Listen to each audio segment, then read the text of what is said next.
का एसेट उठा के नहीं लेके जाएगा, ठीक है। I am not going to elaborate this because we have done this yesterday, और अगर किसी को करना है तो फिर I will send the link of the video, देख लेना वहाँ से, ठीक है। लिमिटेड लायबिलिटी रहता है। और क्या हम लोग पढ़े थे कल, हम लोग एग्जांपल देखे थे कि अंकुश था ना, शायद अंकुश था, Ankush can huge capital, can raise huge capital, ठीक है। अगर हम लोग एक कंपनी फॉर्म करना है तो बहुत सारा पैसा भी चाहिए ना, तो अंकुश अगर अपनी कंपनी को लिस्टेड करवा देगा तो क्या होगा, वो जनरल पब्लिक से बहुत सारा पैसा मांग सकता है और उन रिटर्न उनको क्या दे देगा, वो शेयर दे देगा अपने कंपनी के, ठीक है। तो ये सारे कुछ एडवांटेजेस थे ऑफ फॉर्मिंग अ कंपनी। तो ये हम लोग ने कवर कर लिया, why we form companies, okay. तो अब फिर हम लोगों ने पढ़ा था कि कंपनीज एक्ट 1956 की जगह कंपनीज एक्ट 2013 क्यों लेके आए, क्योंकि ग्लोबलाइजेशन बहुत हो रहा था। ग्लोबलाइजेशन मतलब क्या होता है कि मतलब क्या होता है कि फॉरेन की कंपनीज इंडिया में आ रही थी और इंडियन कंपनीज फॉरेन में जा रही थी for to expand their business. फिर हम लोग पढ़े थे कैरेक्टरिस्टिक्स और फीचर्स ऑफ कंपनीज, ठीक है। अब हम लोग यहाँ पे डील करते हैं मेन इंपॉर्टेंट चीज़ है कैरेक्टरिस्टिक्स। ये क्वेश्चन बहुत इंपॉर्टेंट है, ये भी आता है, ठीक है। तो ये 5 से 6 मार्क्स का क्वेश्चन आ सकता है आपका। तो कैरेक्टरिस्टिक्स में हम लोग क्या क्या पढ़े थे, बताओ, पॉइंट्स बताओ जल्दी फटाफट अनम्यूट करके। Separate legal entity, common seal, limited liability, artificial person, perpetual succession, transferability of the shares, capacity to sue. अरे बाप रे, बुक से देख के बोल रहे हो क्या आप? नहीं ठीक वो है ठीक लर्न है किया था। ठीक है। कॉमन सील हो गया, और क्या क्या था बताओ, एक एक करके बताओ। Perpetual succession, common seal, Limited liability, हाँ ठीक है, transferability limited of the shares, liability, ठीक है, transferability of shares, capacity to sue and to be sued. ठीक है। सर उसकी एक टेक्निक है, क्लैप्स, जो स्पेलिंग है CLAPS, सो अच्छा, हाँ C मीन्स वैसे भी कॉमन कर सकते हैं, सील। हाँ वैसे आप हाँ निमोनिक्स बना सकते हो जैसे भी हो, है ना।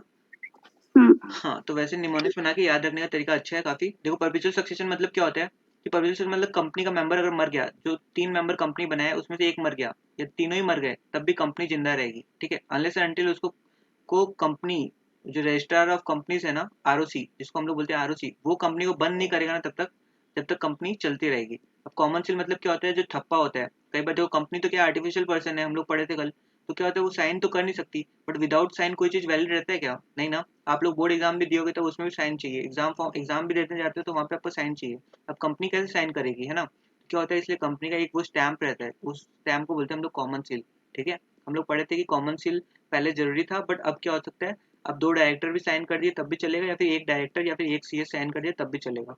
अब लिमिटेड लायबिलिटी क्या होता है, वही बताया कि घर का पैसा नहीं लगेगा, घर से उठा के पैसा किसी का नहीं लेके जाएंगे, ठीक है। कंपनी और मेंबर अलग अलग होते हैं। और सेपरेट लीगल एंटिटी तो बोला ही नहीं किसी ने शायद, 6 सेपरेट लीगल एंटिटी मेन है, सेपरेट लीगल एंटिटी होता है, ठीक है।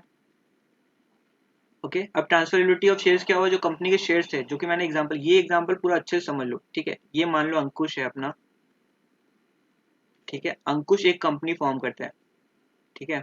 ये रही कंपनी ए लिमिटेड, ठीक है। ये यहाँ पे रही कंपनी, ठीक सर है। नहीं दिख रहे हैं। नहीं शो हो रहा, ओके थैंक नहीं यू, नहीं एक मिनट।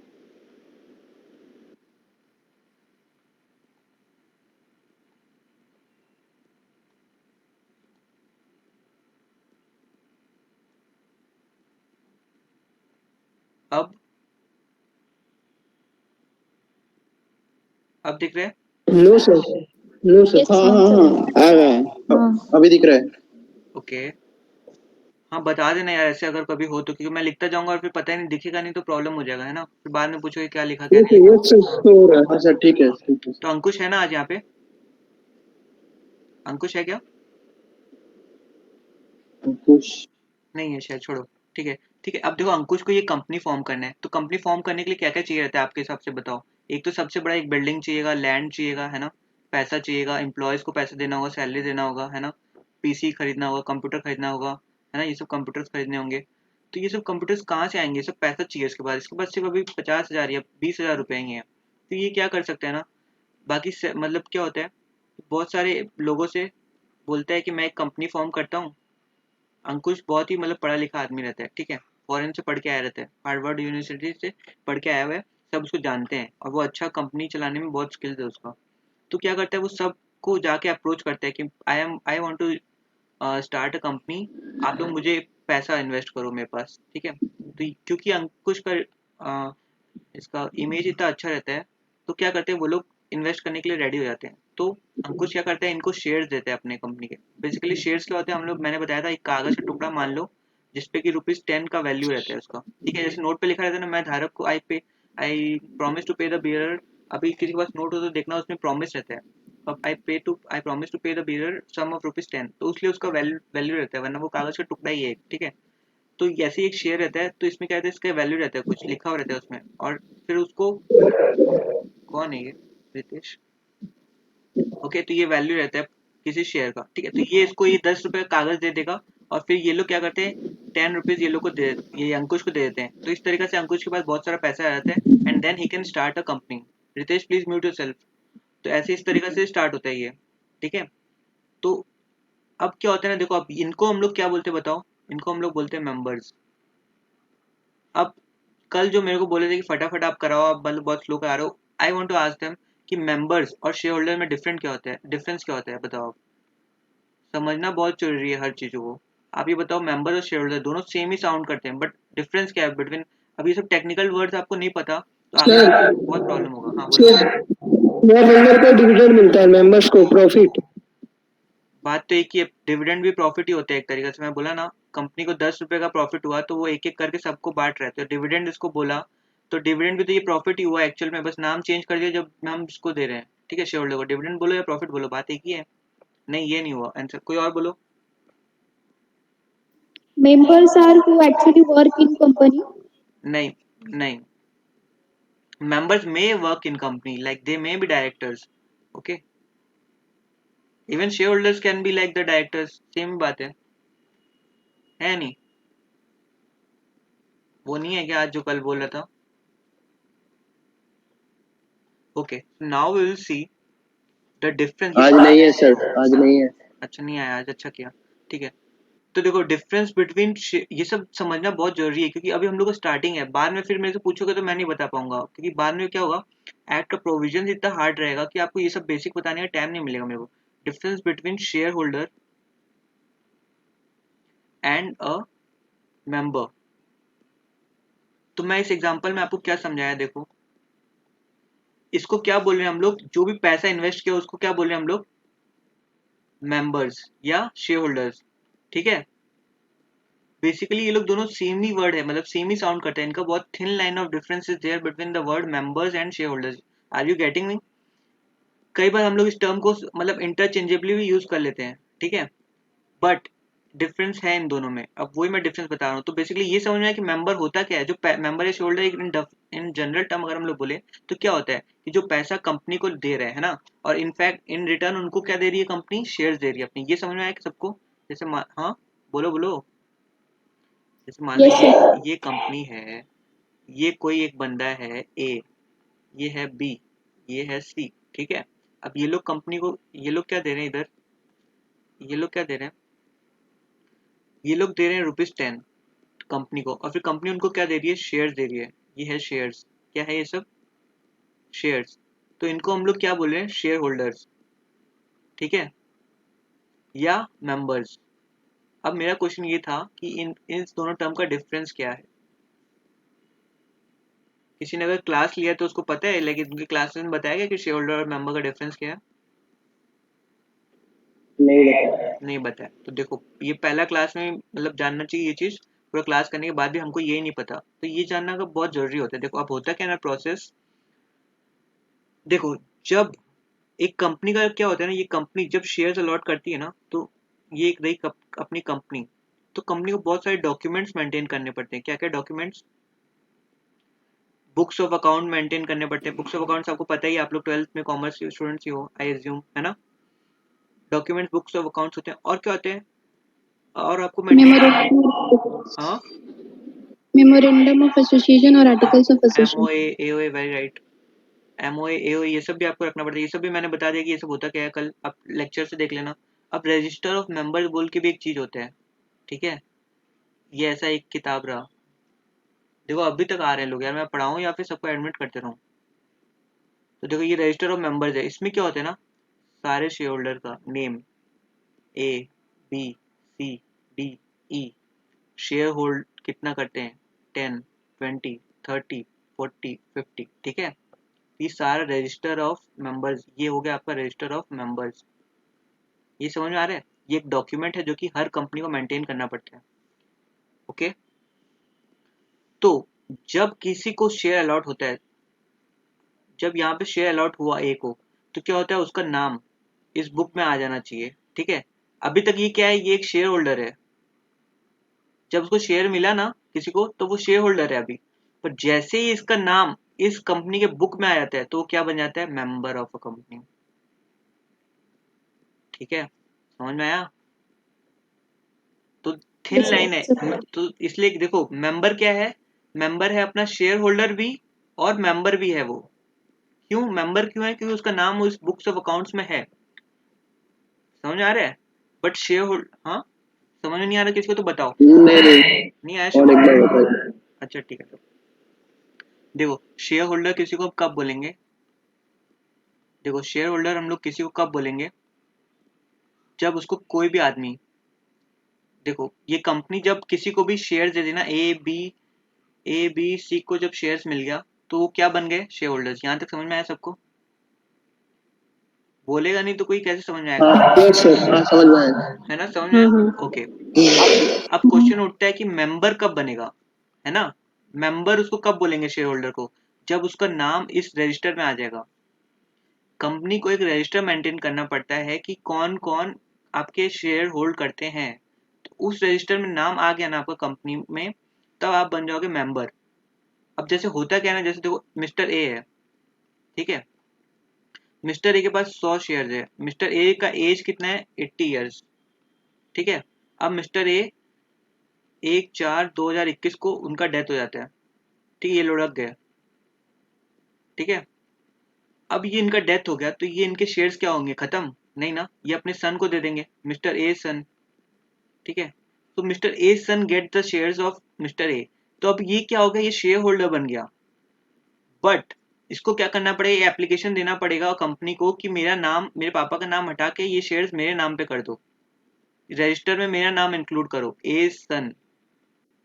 तब वो बनेगा मेंबर। समझ में आ रहा है? अभी वो क्या है, उसका सिर्फ फिजिकल या डीमैट उसके अकाउंट में है शेयर्स, बट उसका नाम यहाँ पे रजिस्टर नहीं है। यहाँ पे जब तक इस कंपनी के रजिस्टर में उसका नाम नहीं आ जाएगा तब तक वो मेंबर नहीं रहेगा। समझ में आया बात? तो ये थिन लाइन ऑफ डिफरेंस है बिटवीन शेयर होल्डर या मेंबर। तो जहां जहां ये वर्ड यूज होएगा ना, तो आपको ये ध्यान रखना है। अब लिफ्टिंग और कॉर्पोरेट विल आपको आपकी क्लास में बता दिया होगा, पर वहां पे कई बार वर्ड मेंबर यूज किया गया, कई बार कई जगह आप देखो शेयर होल्डर के बारे में लिखा है ना? तो इस ये डिफरेंस आपको समझना जरूरी था। अब किसी को नहीं समझना है तो वापस बताओ, मैं इसको और इजी करके थोड़ा बताने का ट्राई करूंगा। समझ में आया ना सबको? हाँ सर। है ना? ठीक है, अब हम लोग आगे बढ़ सकते हैं। तो अब देखो हम लोग पढ़ क्या रहे थे एक्चुअल में।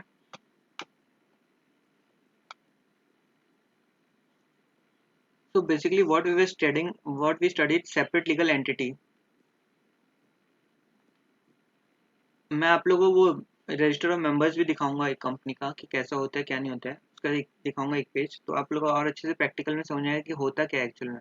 ठीक है, अब सेपरेट लीगल एंटिटी का मतलब क्या होता है, कंपनी और उसके मेंबर्स। अब समझ आ रहा है मेंबर या शेयर होल्डर्स क्या क्या होते हैं। यहाँ पे मैं मेंबर या शेयर होल्डर का नाम ले रहा हूँ। ठीक है, एक बार हम लोग अज्यूम करते हैं सेम ही है। ठीक है, अब और एक चीज बता देता हूँ उसमें कि मतलब वो मेंबर और शेयर होल्डर अलग अलग कब हो सकते हैं, जब किसी का डेथ हो गया है ना, या कोई किसी को गिफ्ट कर रहा है अपने शेयर्स, है ना, तो क्या हो सकता है कि भले वो फिजिकली दे रहा हो, बट क्या होता है ना, कंपनी के रजिस्टर में नाम लिखने में बहुत टाइम लग जाता है, तो 7 दिन 10 दिन 15 दिन, है ना। कई बार लोग एप्लीकेशन नहीं देते कंपनी को कि मेरे फादर का डेथ हो गया या कुछ हो गया, तो फिर आप मेरे नाम पे ही शेयर रजिस्टर कर लो, है ना। तो ये सब केसेस में क्या होता है कि मेंबर शोल्डर अलग अलग भी हो सकते हैं पर्सन। ठीक है, तो अब देखो ये मेंबर ऑफ शेयर होल्डर क्या होते हैं, मेंबर और शेयर होल्डर कंपनी क्या होते हैं, दोनों अलग अलग पर्सन होते हैं। ये समझ में आया? यही बोलते हैं सेपरेट लीगल एंटिटी, है ना। रिस्पॉन्ड, समझ में आ रहे हैं ना?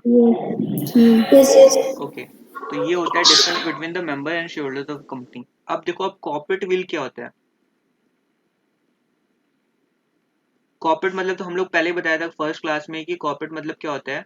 कॉर्पोरेट मतलब होता है रिलेटिंग टू कंपनीज, है ना। और व्हील मतलब क्या होता है बताओ। पर्दा। हाँ, पर्दा। पर्दे में रहने तो पर्दा मत उठाओ। ठीक है, बेसिकली क्या होता है कि जो भी काम कंपनी कर, जो भी जो भी काम होता है ना, देखो अब बताओ, कंपनी तो एक आर्टिफिशियल पर्सन है, क्या वो साइन कर सकती है, क्या वो कॉन्ट्रैक्ट्स एंटर कर सकती है, क्या वो एम्प्लॉयज को हायर कर सकती है? नहीं ना। नहीं। ओके, तो यहाँ पे बहुत सारे मेंबर्स हैं अपने, ठीक है, ये सब दिख रहा है ना इंसान बने हुए। तो हाँ इनमें से जो भी बहुत अच्छे पढ़े लिखे इंसान रहते हैं वो क्या बन जाते हैं? Directors of the company. Directors बोलो या मैनेजर्स ऑफ द कंपनी, ठीक है। ये लोग क्या बन गए अपने? Director of the company. ये लोग बन गए डायरेक्टर्स ऑफ द कंपनी, ठीक है। अब ये लोग क्या करते हैं? ये लोग कंपनी को चलाते हैं, ठीक है। ये लोग कॉन्ट्रैक्ट्स एंटर करते हैं, तो ये लोग कहाँ आ गए? यहाँ आ गए अपने, ठीक है। अब ये लोग कौन है? डायरेक्टर्स। तो देखो जो भी काम होता है ना, हम लोग बोलते हैं कि कंपनी कर रही है। एज पर सेपरेट लीगल एंटिटी हम लोग बोलते हैं कंपनी काम कर रही है ना। ये यहाँ तक समझ में आया किसी सबको? हाँ हाँ। कंपनी काम करती है, पर कई बार क्या होता है कि डायरेक्टर्स अपने फायदे के लिए काम कर लेते हैं। अब जो विजय माल्या था, ओके, जो नीरव मोदी था, दे वर डायरेक्टर्स।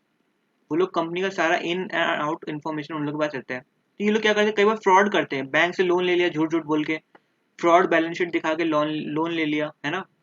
तो इसमें हम लोग क्या बोलेंगे? सारा वो नीरव मोदी बोलेगा भाई मेरा जो गीतांजलि जेम्स था, आप उसको जेल में डालो भाई, क्योंकि कंपनी और वो तो अलग अलग पर्सन है। आप तो ये एज्यूम करते सेपरेट लीगल एंटिटी, कंपनी ने ही काम किया वो बोलेगा, तो ऐसा चलेगा क्या? नहीं ना। एक्चुअल में लोन तो किसने लिया था झूठ बोल के? कंपनी तो आर्टिफिशियल जुडिशियल पर्सन है, वो कैसे कर सकती है सब काम? तो कई बार क्या होता है ना, जब फ्रॉड होता है ना, तो हम लोग को ये जो पर्दा, ये समझ लो ये पर्दा है, ये पर्दा जो है ना ये हटाना पड़ता है हम लोग को, और देखना पड़ता है कि ये कंपनी में मेंबर्स कौन कौन है, डायरेक्टर्स कौन कौन है, जो ये कंपनी के पीछे कंपनी का डिसीजन ले रहे हैं। ये नीरव मोदी रहे, ये अपना विजय माल्या रहे, तो इनको हम लोग पकड़ते हैं कि भाई तुमने ये गलत डिसीजन क्यों लिया, समझ में आया? तो इसी को बोलते हैं लिफ्टिंग ऑफ कॉर्पोरेट विल। ये जो पर्दा है इसको हम लोग हटाते हैं। समझ में आया किसी को? सबको समझ में आया? समझ में आ गया। हाँ व्हील हाँ मतलब होता है हाँ सर। कर्टेन, व्हील मतलब होता है कर्टेन या क्लोक, ठीक है। किसी चीज को हटा के हम लोग देखते हैं कि उसके पीछे है कौन, एक्चुअल डिसीजन कौन ले रहे हैं, है ना। तो ये होता है आपका कॉर्पोरेट विल। अब हम लोग पढ़ेंगे इसका मीनिंग हो, ये तो वर्ड का मीनिंग हो सिर्फ कॉर्पोरेट विल का, ठीक है। अगर आपको एग्जाम में क्वेश्चन आता है what is the meaning of corporate will, तो ये एक्सप्लेन करना पड़ेगा कि सेपरेट लीगल कॉन्सेप्ट एंटिटी क्या बोलता है, and company is an artificial judicial person, it cannot enter into contract on itself. So we have the members who invest the money in the company, and out of those members some members become the managers or directors of the company, and they take the decisions on behalf of the company. So sometimes the directors or the managers take decisions which are fraudulent in nature, okay।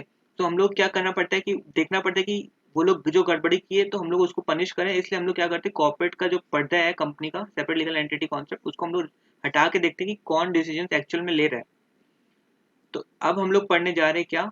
Lifting of corporate will, कि किन किन cases में हम लोग मतलब company के पीछे जो डिसीजन ले रहे हैं उनको हम लोग अलग करेंगे फ्रॉम कंपनी, और पता करेंगे कि कौन विजय माल्या है कंपनी का जो फ्रॉड कर रहा है, okay. Am I able to explain you?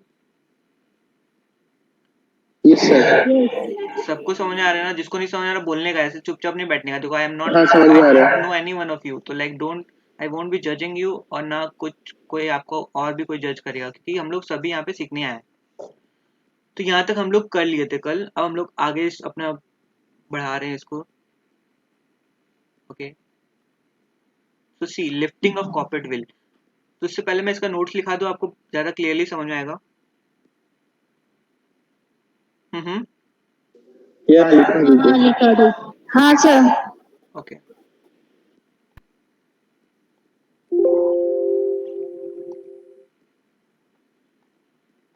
Okay, चलो इस लिखना स्टार्ट कर लो, अपना कॉपी ले आओ एक। सबसे पहले हम लोग डील कर रहे हैं कॉर्पोरेट विल के बारे में,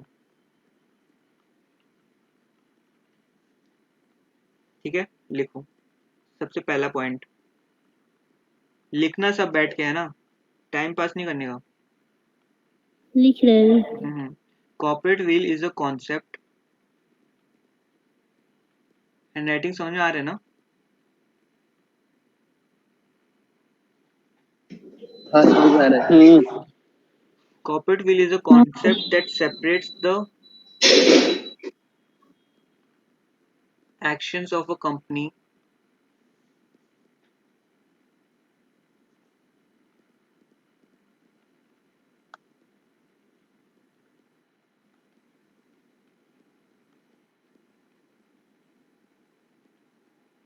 from the actions of the shareholders. It protects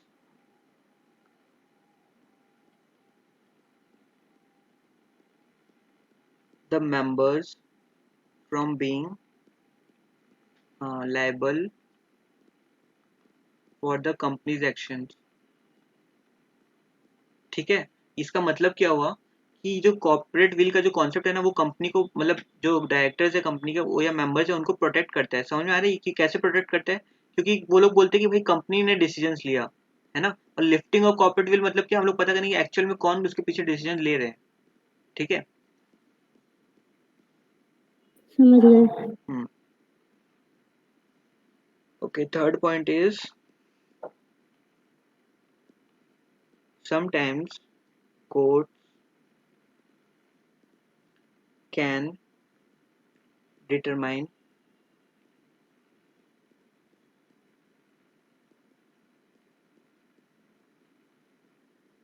whether to hold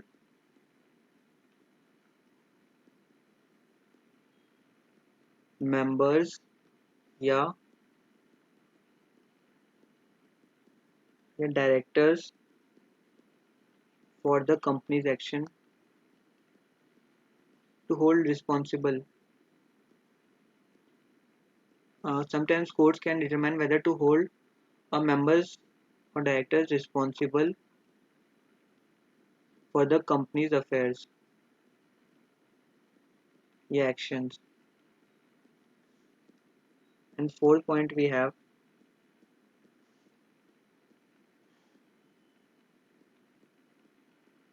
piercing, इसको piercing भी बोलते हैं, या lifting of corporate will refers to a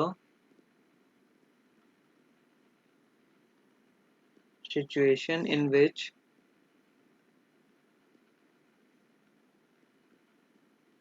courts set aside limited liability and separate legal entity concept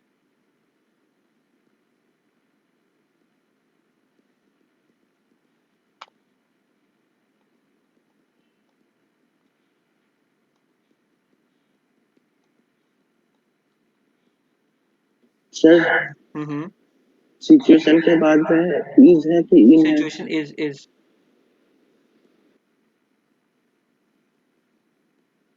situation is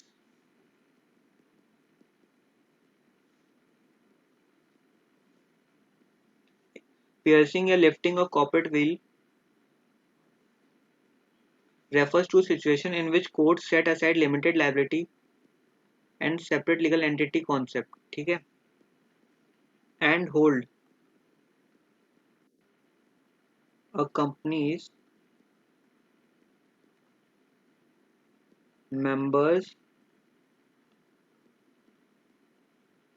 या directors sir हाँ, sir हम exam में यही से पॉइंट्स लिखेंगे या बुक्स में जो पॉइंट है उसी को कॉपी ये करके लिखना अंडरस्टैंड है? करने के लिए है बेसिकली। अगर आपको इसमें एडिशन लगता है, कोई एडिशनल पॉइंट है, तो आप इससे लिख सकते हो। नहीं सर, मैं पूछ रही थी ये वाला लिखने से होगा ना? हाँ चलेगा। Okay sir.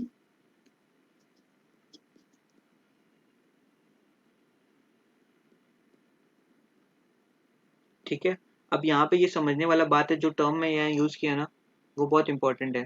देखो कौन से टर्म का मैं बात कर रहा हूँ।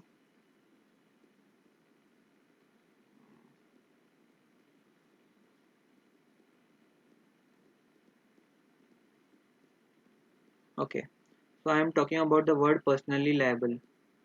कोई बता सकता है पर्सनली लायबल का मतलब क्या होता है? खुद से लायबल हाँ, अपने आप, मतलब डायरेक्टर या मेंबर जो भी है वो पर्सनली लायबल हो जाएगा। पर्सनली मतलब क्या होता है? नहीं नहीं, क्लियर नहीं हुआ इससे मतलब। उसका पर्सनली जितना भी लायबल है उसका liabilities property. as company artificial person not level, the members of the board of directors and members are level. अच्छा, जो, हाँ देखो इसका मतलब क्या होता है ना, पर्सनली लायबल मतलब क्या होता है, उसके पर्सनल एसेट्स पर्सनल प्रॉपर्टी जो हो पर्सनल जाता है। प्रॉपर्टीज और एसेट्स हम लोग अगर कोई फ्रॉड होता है तो हम लोग उसका ले सकते हैं, उसका हम लोग रिकवर करने के लिए फ्रॉड का अमाउंट हम लोग उसका पर्सनल एसेट सीज कर सकते हैं। ठीक है, देखो अब मैं बताता हूँ कैसे। ये लिख लिया सबने? Yes can I change the screen? Yes. Yes sir.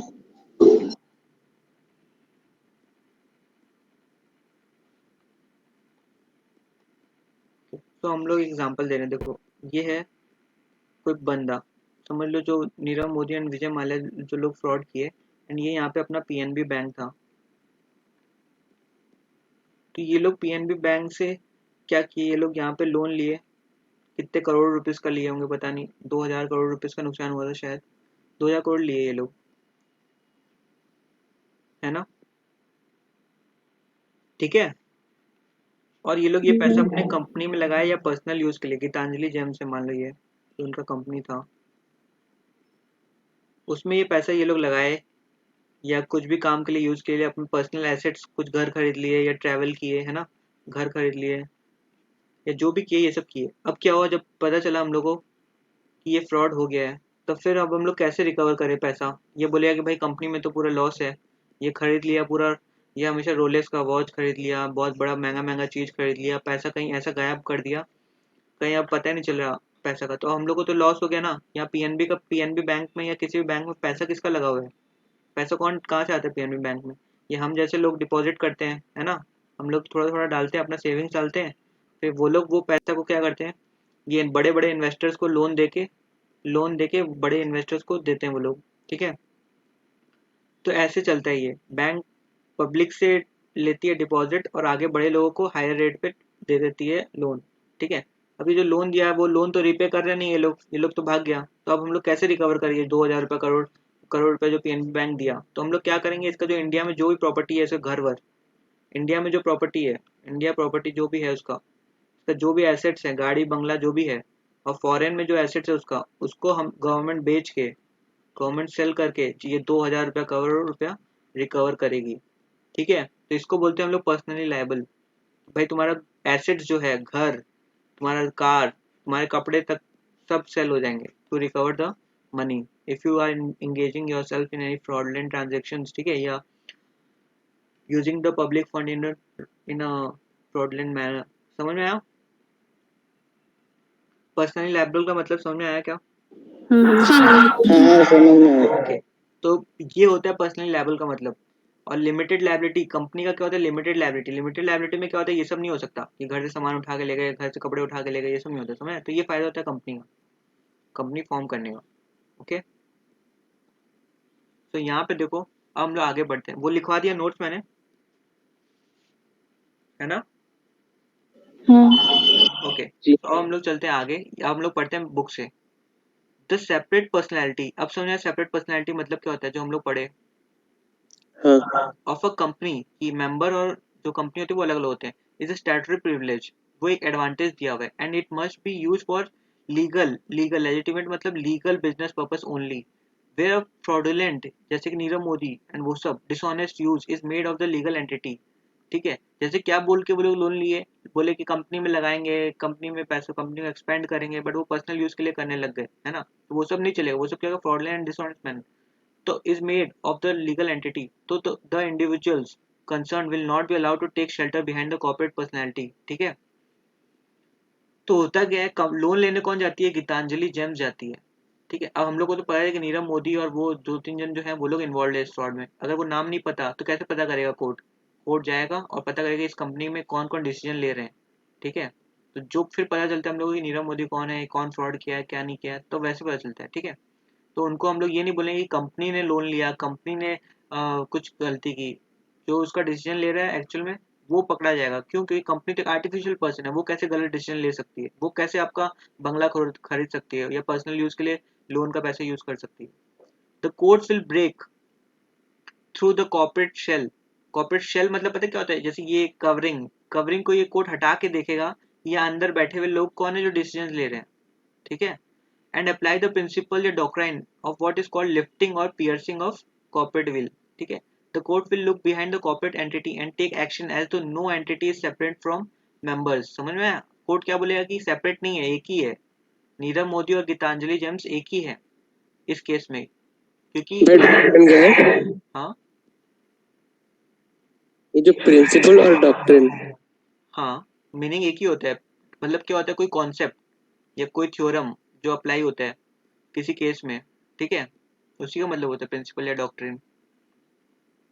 Okay And make the members or the court will look behind the corporate entity and take action as though no entity is separate from the members and make the members or controlling person कौन हो गया, Nirav Modi, directors या जो भी है ना, liable for dates मतलब क्या हो गया, लोन, जो एग्जांपल दिया था 2000 करोड़ रुपए का, समझ में आता है। And obligations of the company, तो ये लोग क्या हुआ, पर्सनली घर से लाके दो 2000 रुपया, क्यों, क्योंकि तुमने बैंक का पैसा लिया ना, तो तुम्हारे घर से उठा के लेके जाएंगे तुम्हारा सारा सामान। अब यहाँ तक सारा समझ में आया, अब ये तुम खुद से भी लिख के आओगे ना तब भी मार्क्स मिलेगा, बट अगर ये डिटेल में इतना नहीं समझ में आता, एग्जाम्पल्स भी लिख के आना एग्जाम में, ताकि समझ में आए सब कुछ। समझ में आया अभी तक सबको? जी फिर भी नहीं आया तब क्या करना, Yes. घर में पढ़ना, हाँ फिर हाँ मेरे को नेक्स्ट क्लास में पूछ लेना, ठीक है। इन द फॉलोइंग सर्कमस्टेंसेस, जो नीचे सर्कमस्टेंसेस दिए बिना, कब हम लोग ऐसा मानेंगे कि कंपनी और मेंबर उसके सेम है। डिफरेंट कोर्ट्स, ये क्या है, ये सब जजमेंट है, कोर्ट के जजमेंट्स है, जो मतलब इंग्लैंड में कभी केस आया, जर्मनी में केस आया, तो वो सारे जजमेंट से हम लोग पता चला कि इन केसेस में कोर्ट्स ऑर्डर कर सकता है कि कॉर्पोरेट विल हटाएंगे हम लोग, और देखेंगे कि कौन एक्चुअल में एसेट मतलब कंपनी का डिसीजंस ले रहा है, ठीक है। It is found necessary to lift the corporate veil and punish the actual person कौन हो गया यहाँ बताओ, जो एग्जांपल मैं दिया था उसमें, मेंबर्स और डायरेक्टर्स मेंबर्स और डायरेक्टर्स, और अगर नाम ले तो फिर नीरव मोदी टाइप के पर्सन, ठीक है। हम्म who did wrong or unlawful act under the name of the company, क्यों यहाँ पे क्यों लिखा under the name of the company, बता सकता है कोई, अगर हम लोग नीरव मोदी वाला एग्जांपल ले रहे हैं तो। कंपनी के नाम में वो कंपनी के नाम पे लिया था लोन हाँ कंपनी के नाम पे लिया था वो, पर किस लिए यूज करा था वो पैसा, अपने फायदे के लिए, है ना। जाके बंगला हाँ खरीद ले, लंदन में रह रहा है वो, है ना, ऐश की जिंदगी जी रहा है, ये तो चलेगा नहीं भाई। और वो बैंक का पैसा तो लौटा रहा नहीं है, बोले है ही नहीं पैसा, ऐसे नहीं चलेगा, ठीक है। तो ये केसेस में हम लोग करेंगे। तो पहला केस क्या है, प्रोटेक्शन ऑफ रेवेन्यू। अब तुम लोग एकदम क्लियर समझ में आ जाना चाहिए। देखो, प्रोटेक्शन ऑफ रेवेन्यू, तो the court may ignore the separate legal entity status of a company where it is use for tax evasion और सर्कमवेंटिंग टैक्स ऑब्लिगेशंस, ठीक है। तो इसको सबको इन डेप्थ में समझाऊं या फिर बस जो लिखा हुआ है बुक में उतना ही समझा दूं? इन डेप्थ में सब बोलो भाई, सब बोलो, तब वरना किसी को बोर हो जाएगा, कोई छोड़ के चला जाएगा, ऐसा नहीं चलेगा, डेप्थ बताओ। नहीं इन डेप्थ में समझना है एकदम, ठीक। हाँ हाँ तो मैं पहला पॉइंट का एग्जांपल समझाता हूँ फिर, ठीक है। एक बार ये सब क्लियर कर दो।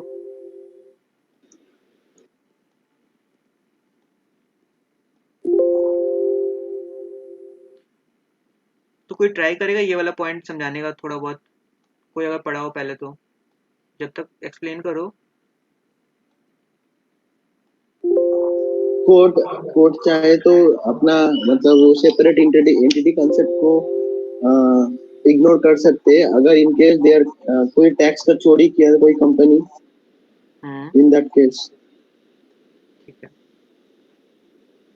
अब बताओ रेवेन्यू मतलब क्या होता है? पैसा प्रॉफिट रेवेन्यू मतलब इनकम प्रॉफिट होता है, ठीक है, सब बताओ। हाँ, कोई बोला प्रॉफिट, कोई बोला इनकम, और बोलो जल्दी बोलते जाओ यार। नेट प्रॉफिट नेट प्रॉफिट, और कोई नहीं बोलेगा, ठीक है। देखो, प्रॉफिट नहीं होता, नेट प्रॉफिट भी नहीं होता, इनकम होता है बेसिकली, ठीक है, इनकम, ठीक है। देखो होता क्या है ना, आपका जो इनकम ही समझो, उसको इजी वर्ड में इनकम ही समझो, ओके। इनकम होता है रेवेन्यू। अब देखो गवर्नमेंट का रेवेन्यू कहाँ से आता है ये बताओ, गवर्नमेंट, अब बताओ, अपन जो ब्रिज वे, टैक्स हाँ टैक्स से आते हैं, ये जो ब्रिजेस वगैरह हैं, ये सब जो रोड वगैरह हैं, ये सब अपने बनाता कौन है, ये सब पार्क्स जो हैं, पार्क वगैरह बनाता कौन है, गवर्नमेंट बनाती है ना। तो गवर्नमेंट के घर से अपना पैसा लगाती है नहीं, जो भी ये रोड वगैरह बनाते हैं, ये सब पैसा क्या करते हैं, पब्लिक का टैक्स लगता है। अच्छा बताओ कौन कौन टैक्स भरते हैं यहाँ पे, कौन कौन टैक्स भरते हैं, और कौन कौन, नाम के साथ बोलना ना, थोड़ा एक बार इंट्रोडक्शन भी हो जाएगा। हाँ, कौन कौन भरते हैं? अपना तो कौन? कोई इनकम ही नहीं टैक्स हाँ, कहाँ से इनकम ही भरेगा। नहीं है मैडम, कौन बोला? इनडायरेक्ट टैक्स तो बढ़ते हैं ना। हाँ, वेरी वेल सेड हाँ विक्रम। ये तो सी, टैक्स कितने टाइप के होते हैं देखो, डायरेक्ट टैक्स और इनडायरेक्ट टैक्स। इनडायरेक्ट टैक्स हम लोग सबको ही भरते हैं, ये पता है, तुम लोग को नहीं पता। देखो, इनडायरेक्ट टैक्स हम लोग सबको ही भरते हैं, डायरेक्टली इनडायरेक्टली, ठीक है। कैसे? हाँ जो आप साबुन खरीदते हो, जो लिपस्टिक आप लोग खरीदते हो, उसमें भी क्या रहता है, जीएसटी एडेड रहता है। सर्विस टैक्स भी पहले एडेड रहता था, सर्विस टैक्स बोलो या वैट बोलो या जो भी बोलो, वो सब ऐड करके हम लोग जो भी खरीदते हैं, हम लोग पेन भी खरीदते हैं ना, तो उसमें भी टैक्सेस एडेड रहता है। तो हम लोग और सब कोई टैक्स भरते हैं। तो सोचो, मतलब हर कोई मतलब नेशन की ग्रोथ में कंट्रीब्यूट करता है, डायरेक्टली या इनडायरेक्टली, है ना। मतलब हम लोग सबको ही 2 रुपया भी देते हैं, अगर एक चीज के एक पेन खरीदने पे भी टैक्स देते हैं, तो सोचो वो पैसा गवर्नमेंट के पास जाता है। फिर वो पैसा गवर्नमेंट इन रोड्स को बनाने के लिए, एजुकेशनल इंस्टीट्यूशन बनाने के लिए, गवर्नमेंट हॉस्पिटल बनाती है, तब वो हम लोग फैसिलिटी यूटिलाइज कर पाते हैं, ठीक है। तो गवर्नमेंट को ये रेवेन्यू आता है, किससे आता है, टैक्सेस से आता है, ठीक है। टैक्सेस कितने टाइप के हो सकते हैं, डायरेक्ट टैक्स या आईडीटी, ठीक है। yes, अब sir. अब इस रेवेन्यू को, ये रेवेन्यू क्या हो गया गवर्नमेंट के लिए, ये टैक्सेस हो गया, ठीक है। अब इस रेवेन्यू को प्रोटेक्ट करने के लिए गवर्नमेंट कॉर्पोरेट व्हील हटा सकती है। तो ये तो हम लोग एग्जांपल लिए कि पब्लिक यहाँ पे दे रही है टैक्सेस, पर क्या तुम लोग को पता है कंपनी भी टैक्स देती है क्या? हाँ देती है। कंपनी टैक्स देती है, ठीक है। बट कई बार क्या होता है, कंपनी टैक्स की चोरी भी करती है, ठीक है। ये रही एक कंपनी, ये रही कंपनी, ठीक है।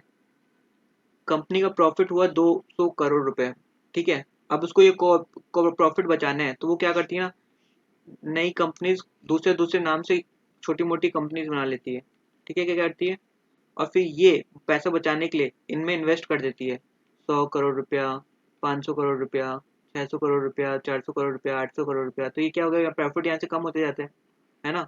ये प्रॉफिट कम कर देती है, बहुत सारे तरीके हैं मतलब प्रॉफिट कम करने के। तो अब उसको पहले मान लो 10% अगर उसको टैक्स देना पड़ता था, तो 200 करोड़ का कितना देना पड़ता है, 20 करोड़। पर अब ये ऐसा लोन दे देके क्या कर दिया, इस प्रॉफिट को दिखा रहे सिर्फ 20 करोड़ रुपया। तो 20 करोड़ का कितना होगा, 10%, बताओ, 2 करोड़ रुपया। तो देखो गवर्नमेंट का ये रेवेन्यू लॉस हो रहा है या नहीं हो रहा है, हो रहे हैं, हो रहा है ना। हो तो रहे ये हैं। गवर्नमेंट यहाँ क्या करेगी, कंपनी को फाड़ेगी यहाँ से, कंपनी का पर्दा, और क्या चेक करेगी कि भाई यहाँ पे जो बैठे हुए हैं नीरव मोदी जी या जो भी, उनको देखेंगे हम लोग कि कौन डिसीजन ले रहा है ऐसा गलत गलत, कि कंपनी का टैक्स बचाने के लिए, गवर्नमेंट का रेवेन्यू लॉस करने के लिए वो आगे पैसा भेज रहे हैं या फिर पैसा कम कर रहे हैं, अपना प्रॉफिट कम कर रहे हैं। तो इस केस में हम लोग कॉर्पोरेट विल लिफ्ट कर सकती है कंपनी। तो वही उसमें लिखा हुआ है। तो अब बताओ, वहाँ पे 2 लाइन का लिखा हुआ है, क्लियर हो रहा था उससे? हाँ हो रहा है। हाँ अब हो भाई। रहा है ना, एग्जाम्पल दिया तो समझ में आ रहा होगा थोड़ा बहुत, हाँ, वैसे एग्जाम्पल समझना होगा, ठीक है। अब हम लोग आए थे यहाँ पे, तो अब देखो यहाँ आप पढ़ो, the court may ignore the separate legal entity and status of company where it is used for tax evasion. Tax evasion, evasion मतलब पता है ना क्या होता है, चोरी, ठीक है। और सकमवेंटिंग हाँ, टैक्स ऑब्लिगेशन, सकमवेंटिंग मतलब होता है अवॉइडिंग अपने टैक्स का ऑब्लिगेशन। तुमको टैक्स पे करना है, तुम उस ऑब्लिगेशन को बचने के लिए पैसा का हेर फेर कर रहे हो, तब वो हो सकता है कोर्ट ऑर्डर दे कि तुम पता करो कि कौन जो है ये सब डिसीजन ले रहा है। समझ में आया? समझ गए। हाँ हाँ। समझा। तो अब हम लोग इसका निमोनिक्स याद कैसे रखेंगे, ये फर्स्ट पॉइंट है अपना, ये याद रखना हमेशा, प्रोटेक्शन ऑफ रेवेन्यूज। रेवेन्यूज मतलब होता है क्या, टैक्सेस या फिर इनकम। तो आर, यहाँ पे हम लोग आर लेंगे इसका, ठीक है। आर यहाँ पे रहेगा साइड में। डिटर्मिनेशन ऑफ, फिर सेकंड पॉइंट है डिटर्मिनेशन ऑफ एनिमी कैरेक्टर, ठीक है। अब एनिमी कैरेक्टर क्या होता है,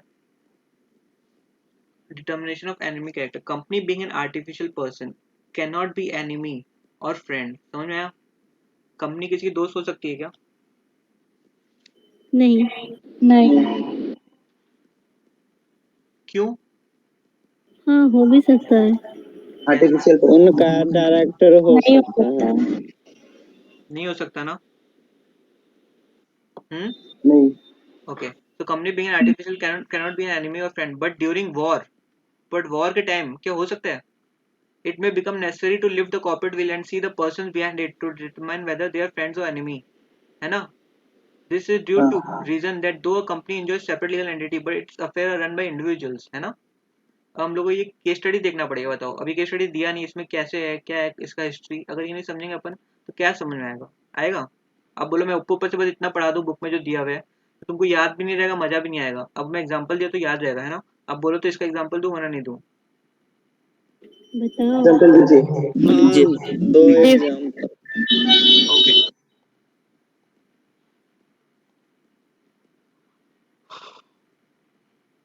तो देखो हुआ क्या था ना। अच्छा एक बात बताओ, मैंने बताया था ना कंपनीज एक्ट हम लोग क्यों लेके आए, सारा पढ़ना बहुत जरूरी है। कंपनीज एक्ट क्यों आया था बताओ, कंपनीज एक्ट 2013 क्यों आया था? क्योंकि मैंने बताया था ग्लोबलाइजेशन हुआ, कंपनी ग्लोबलाइजेशन हुआ है ना। ग्लोबलाइजेशन मतलब क्या हुआ, इंडियन कंपनीज कहाँ जा रही थी, फॉरेन में जा रही थी बिजनेस को एक्सपेंड करने के लिए, ठीक है। और फॉरेन कंपनीज कहाँ आ रही है, इंडिया में आ रही है अपना बिजनेस सेटअप करने के लिए। जैसे क्या हुआ एग्जांपल, मैकडोनल्ड्स, मैकडी, एप्पल, है ना, ये सब फॉरेन कंपनीज यहाँ आ रही है अपना बिजनेस सेटअप करने के लिए। ओके गाइस, समझ में आता है इतना, या है ना। तो वैसे क्या हो रहा है, फॉरेन में हम लोग कंपनी सेटअप कर सकते हैं इंडियन ना, Indian companies can they set up their business in foreign. हाँ Yes, sir. Good, okay okay, we are good to go. वैसे ही क्या हुआ ना, इस केस स्टडी में क्या हुआ, एक जर्मन टायर कंपनी थी, कहाँ की थी वो, जैसे कि जर्मन नाम का सजेस्ट कर रहा था, जर्मनी की थी, ठीक है। और अब बताओ उसको अपना बिजनेस एक्सपेंड करना था, तो वो कहाँ गई, बताओ कहाँ गई, वो गई इंग्लैंड में अपना एक कंपनी सेटअप करने, इंग्लैंड में यहाँ पे अपना एक कंपनी सेटअप की, ठीक है। कंपनी एक्स समझ लो, ठीक है। इतना समझ आता है सबको, बोलते जाओ बोलते जाओ। हाँ हाँ समझ आ रहा है हाँ हाँ, तो देखो अब हुआ क्या ना, वो यहाँ पे क्या की, यहाँ पे अपना ये कंपनी फॉर्म की और यहाँ पे पैसा इन्वेस्ट की, ठीक है।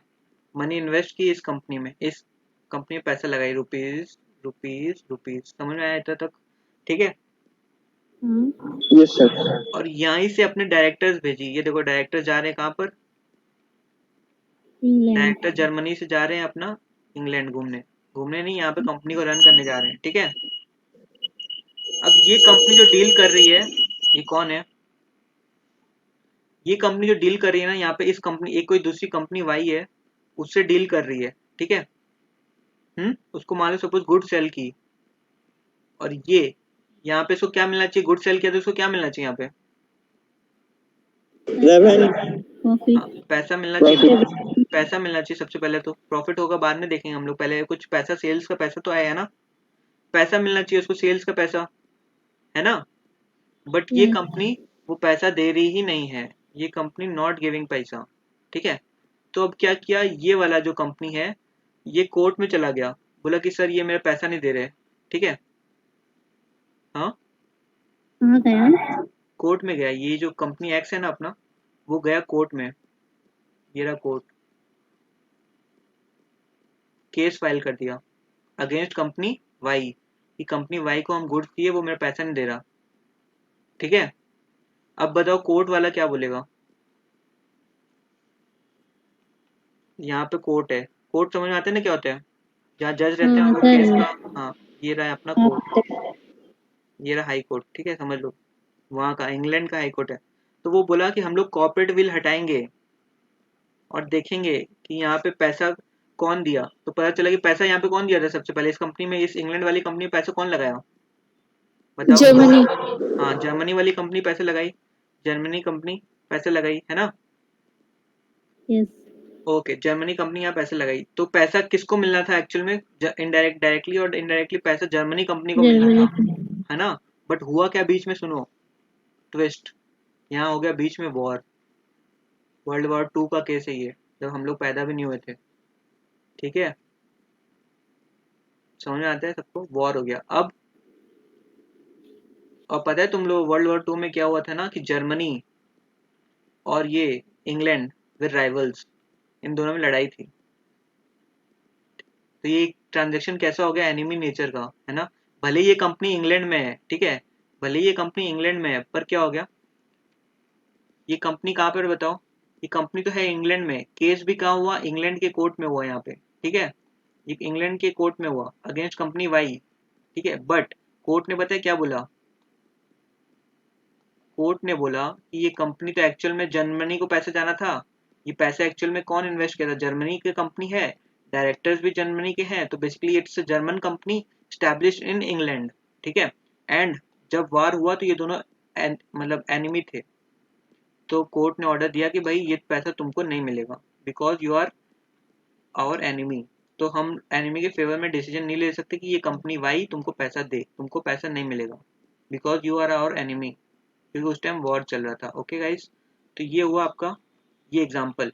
तो इससे रिलेशन क्या है उस मतलब जो हम लोग पढ़ रहे थे बुक में, तो उसका रिलेशन यही है कि कोर्ट ने क्या किया यहाँ पे, कोर्ट ने क्या किया, लिफ्टिंग ऑफ कॉर्पोरेट विल किया, लिफ्टिंग ऑफ कॉर्पोरेट विल किया टू सी कि यहाँ पे ये इन्वेस्टर कौन थे, पैसा किसका था, पैसा था जर्मनी कंपनी का, डायरेक्टर्स कौन से थे, जर्मनी कंपनी के डायरेक्टर्स थे, है ना। तो ये फिर पता चला कोर्ट को कि ये एनिमी नेचर का ट्रांजेक्शन है। तो इसमें हम लोग पता करेंगे कि कौन कहाँ से पैसा आया क्या नहीं आया। तो बेसिकली अब हम लोग रीड करते हैं उसको। देखो, company being an artificial person can not be enemy और फ्रेंड बट ड्यूरिंग वॉर। अब समझे क्या वॉर हुआ। अरे भाई लो,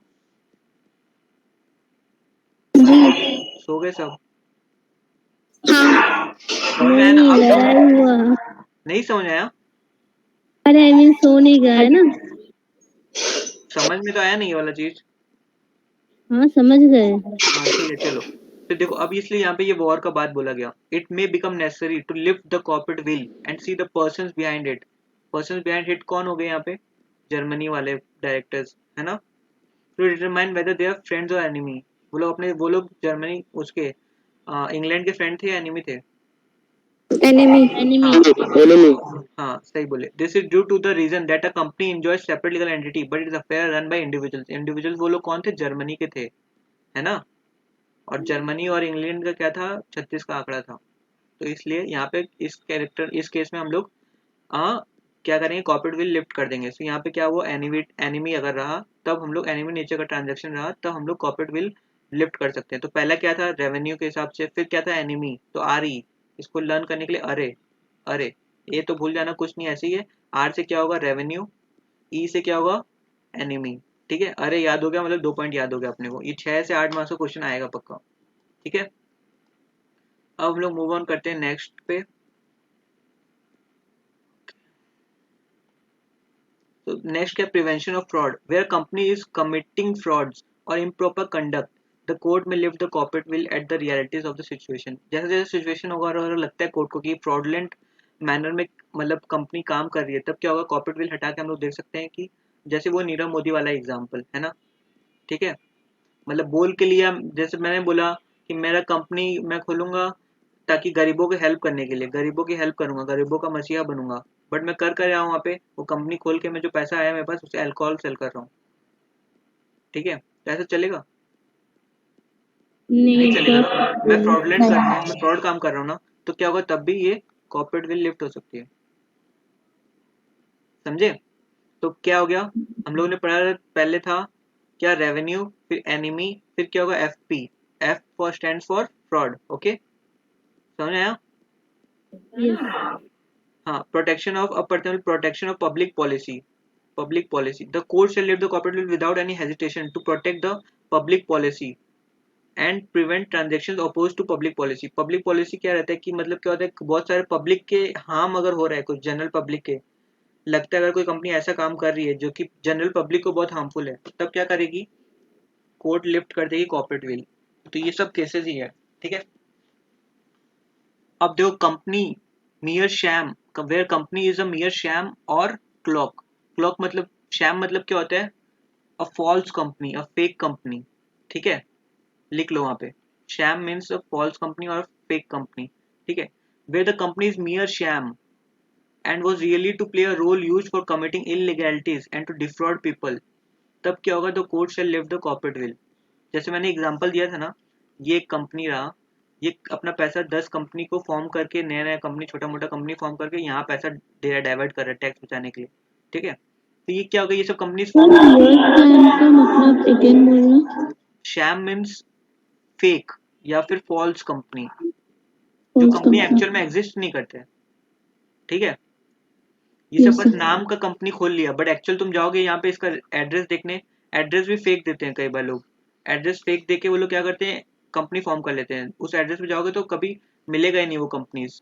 जैसे क्या जस्ट लाइक होता चिट फंड्स। है, हाँ चिट फंड्स में तो होता है वैसे कंपनीज, वो लक्ष्मी चिट फंड का बात कर रही हो तुम, वो जो हेरा फेरी में था, हाँ वैसे ही यस कंपनी, हाँ वैसे ही शारदा कंपनी। हुआ था। और जैसे अगर किसी ने वो देखा होगा, वो सीरीज क्या बोलते हैं, स्कैम 1992 शायद ना, हाँ 1942। स्कैम 1922। हाँ, तो उसमें भी हाँ क्या हाँ पता हाँ चला था, वो जाती है न्यूज़ रिपोर्टर जाके चेक करने जाती है उसका ऑफिस का एड्रेस, तो पता चलता है कि ऑफिस तो है ही नहीं वहाँ पे कहीं, ऑफिस तो बंद पड़ा है 6-7 साल से। चेक करना एक बार, वो सीरीज में रहता है वो सीन भी। तो वो हाँ सब हाँ देखा कंपनीज, है। हाँ, तो वो सब कंपनीज क्या होता है, शैम कंपनीज, जो कि कंपनीज एक्चुअल में होती नहीं है, बस एड्रेस दिया रहता है। और वो सब फॉर्म क्यों होती है, टैक्स बचाने के लिए, खर्च अपना टैक्स बचाने के लिए होता है वो सब, ठीक है। जी तब सर। अगर ऐसा केस हुआ ना, तब भी courts can lift the corporate veil, ठीक है। Where a company acts an agent of its share holders. अब शेयर सर होल्डर्स, हाँ, सर इसके अगेंस्ट गवर्नमेंट कोई रेगुलेटरी बॉडी क्यों नहीं बनाते हैं? गवर्नमेंट के रेगुलेटरी बॉडीज है ना, अपना आरबीआई है, ठीक है, आरबीआई है, we have MCA, we have SEBI, ये तो सब आ फिर भी गया। कंट्रोल नहीं होता।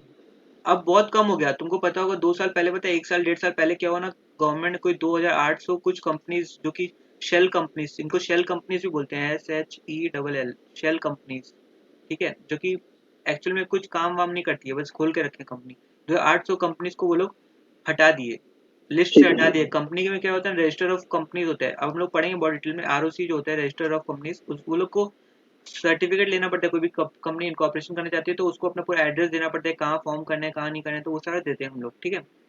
तो क्या होता है, वो सारा डिटेल कंपनीज का रहता है आरओसी के पास। तो क्या होता है, अब बहुत स्ट्रिक्ट हो गया लॉज, क्या होता है ना, हम लोग डेली अपना फाइनेंशियल स्टेटमेंट सबमिट करना पड़ता है, क्वार्टरली सारा इन्फॉर्मेशन देना पड़ता है, तो अब नहीं होता है इतना कुछ, पहले होता था, अब नहीं होता है, ठीक है। ठीक है। हाँ, अब देखो कहाँ थे हम लोग, एजेंट।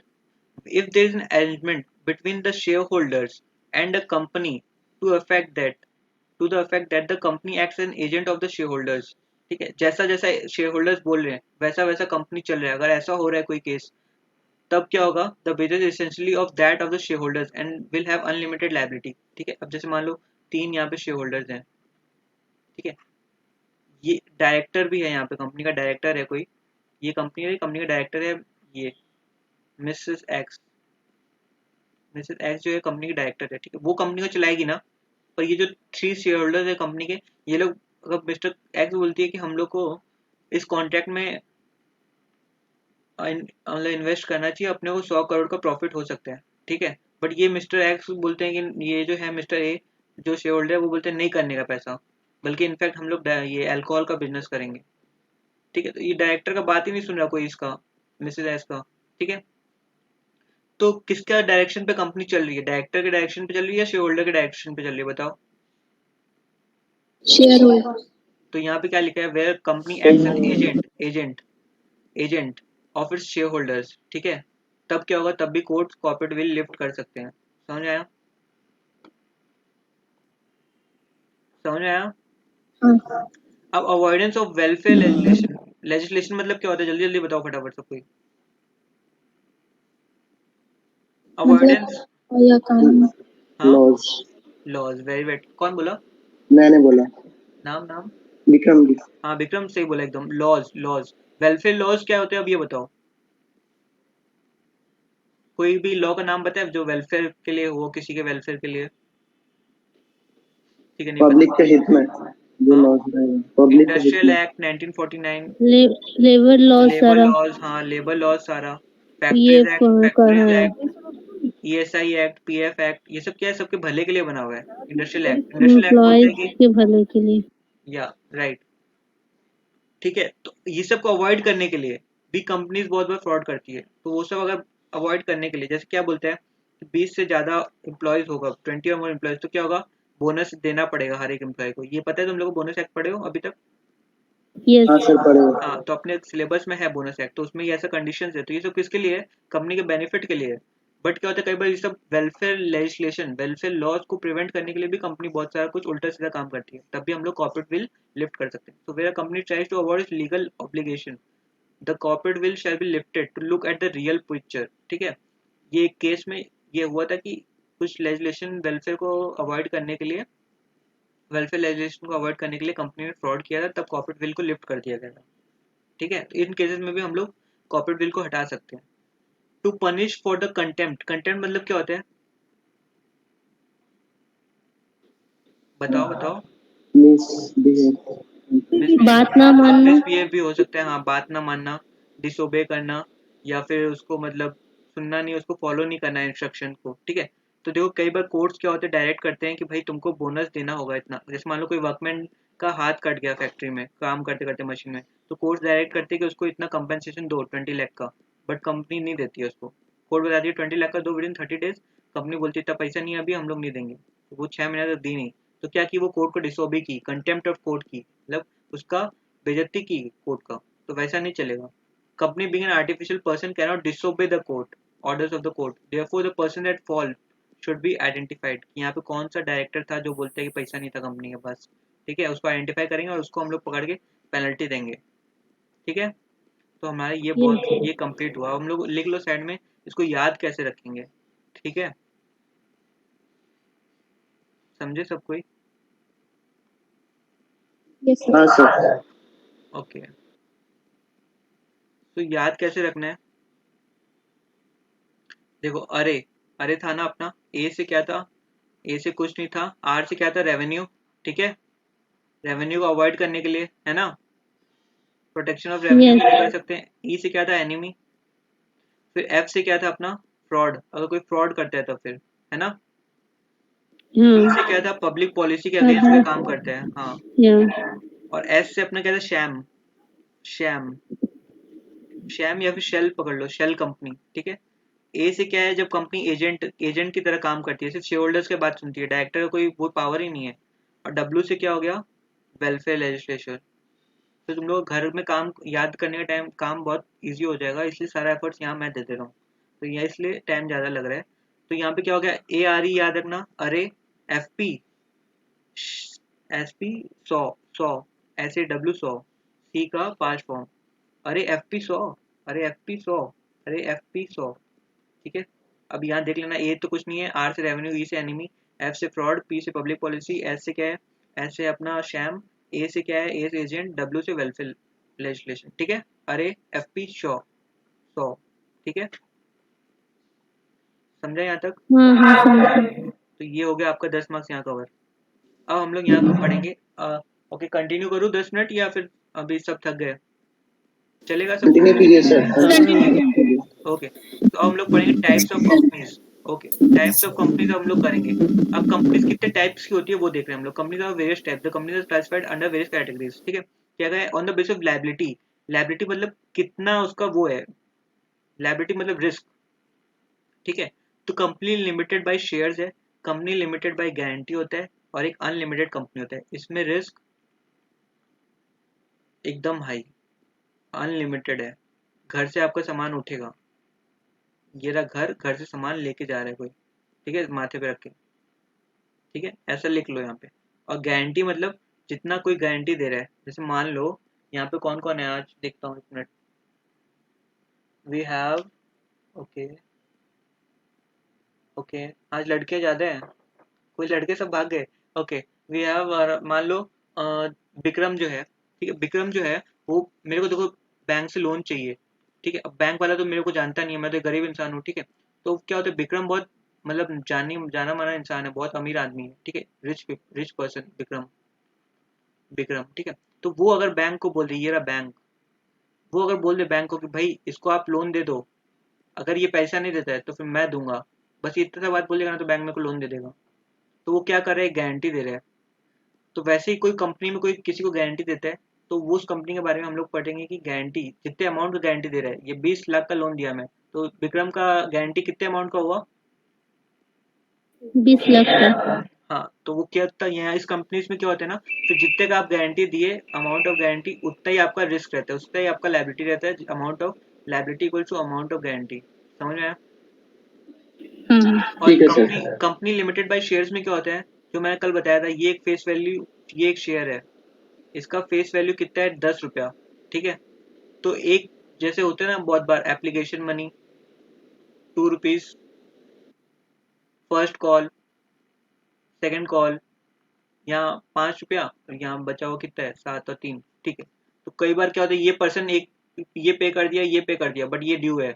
तो कंपनी लिमिटेड बाय शेयर्स में क्या होता है कि जितना आप पैसा नहीं दिया ना, 2 रुपया जो ड्यू है, 2 रुपीज ड्यू, रुपीज 2 जो ड्यू है, उतना ही आपका लायबिलिटी रहता है, बस आपको उतना ही देना है। फिर कंपनी का भले ही कुछ लोन रिपे हुआ या नहीं हुआ, आपसे नहीं लिया जाएगा वो, समझ में आया?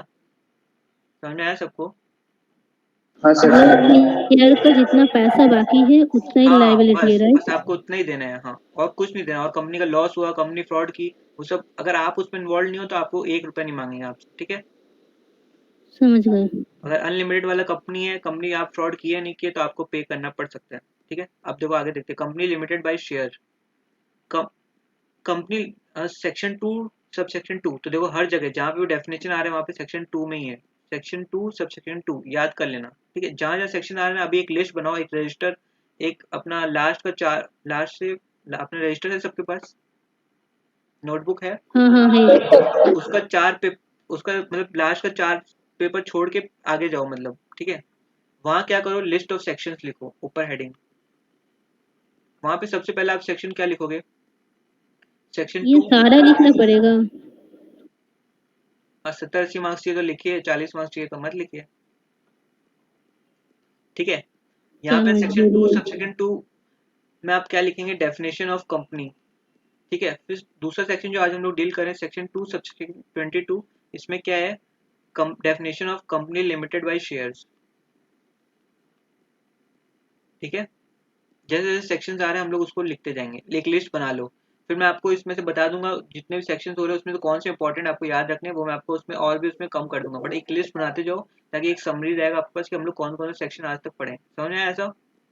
सर, हाँ, corporate lifting of corporate bill के लिए कोई सेक्शन है क्या? नहीं नहीं उसका सेक्शंस नहीं है। देखो उसमें क्या रहता है ना, अपने वो जुडिशियल केस लॉस के बेसिस पे कर रहे थे वो, कि कब कब केस किस केसेस में हम लोग मतलब लिफ्ट हो सकता है वो चीज़, तो उसमें सेक्शन नहीं आया अभी तक तो, है ना। और ओके कंपनीज सर। एक्ट में कोई सेक्शन हुआ उसके लिए तो मैं आपको बाद में बता दूंगा, जैसे जैसे अगर कुछ आया अपने सिलेबस में तो। अभी नहीं आया मतलब फाइनल में होगा तो होगा, अभी नहीं है कोई सेक्शन। वो सब केस लॉस के अकॉर्डिंग था कि वो सब केसेस में अगर ऐसा होता है कुछ, तो कोर्ट्स ने पहले ऐसा लिफ्ट किया है तो फ्यूचर में भी इन केस में लिफ्ट हो सकता है, समझ आया। Sir, हाँ, is it necessary to remember that all case laws?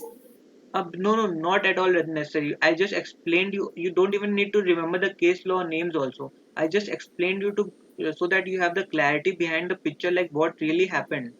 So now you are Okay, clear that why the word war was used, what was the case law. In short, just need to have a crisp knowledge so that you can just write in your own words, and so that you can learn the theory.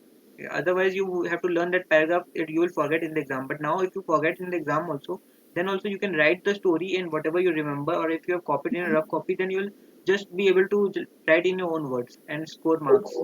yeah, okay, sir. Thank you. Okay, yeah. So now we are reading company limited by shares. अच्छा ये हम लोग छूट गया था, section 222 लिख देना वहाँ पीछे बाद में जैसे भी टाइम मिले आपको। तो company limited by share as a company having liability of its members limited by memorandum to the amount of unpaid shares respectively held by them, समझ आया। मतलब जितना भी आप 2 रुपए जो ड्यू था आपके कॉल पे उतना ही जो आपको देने का है लायबिलिटी, और कुछ नहीं लायबिलिटी आपका, ठीक है, समझ आया।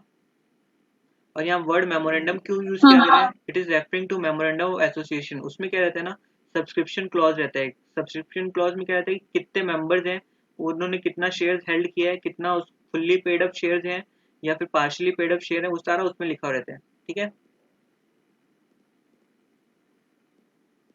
ठीक है ना। हाँ हाँ ठीक है, हाँ।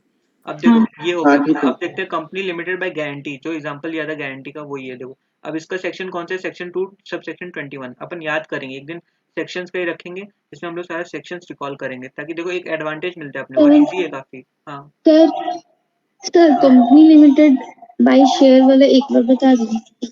अच्छा देखो ठीक है देखो, okay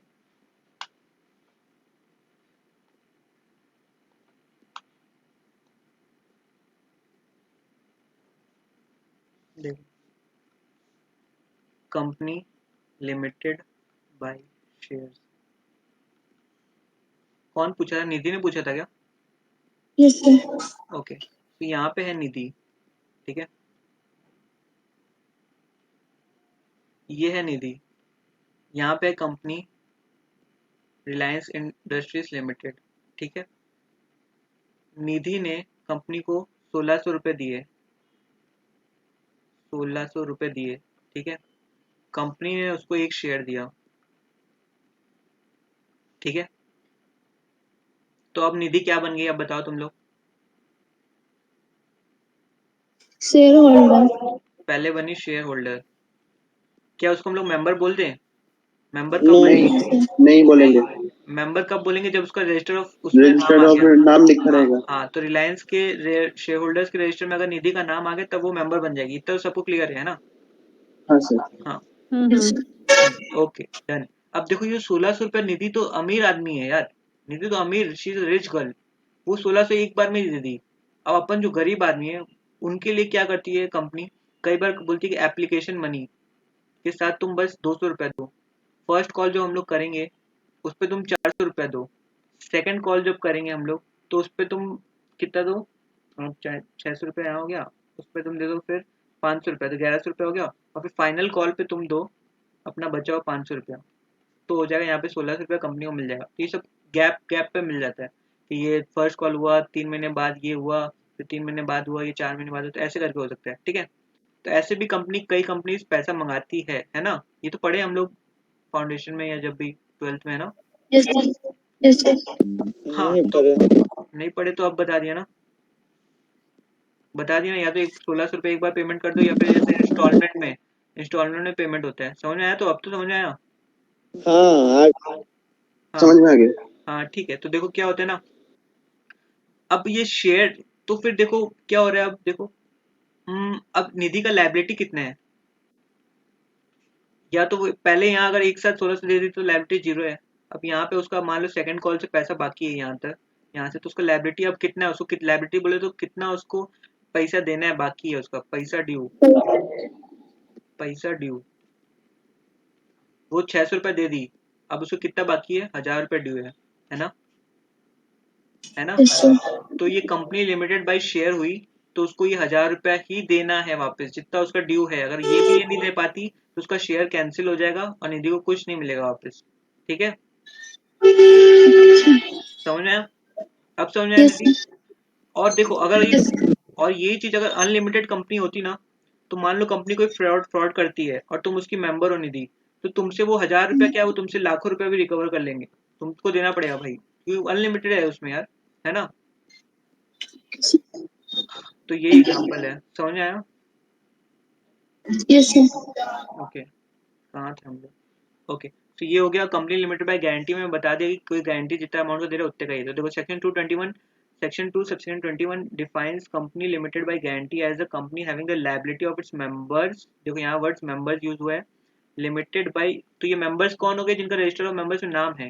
limited by the memorandum, memorandum में लिखा हुआ रहता है, ठीक है, of such amount to the members as may be discount. तो क्या होता है यहाँ पे, क्या होगा ना, मेमोरेंडम एसोसिएशन में लिखा रहेगा कि निधि का गारंटी कितना है, 5 लाख का अमाउंट है।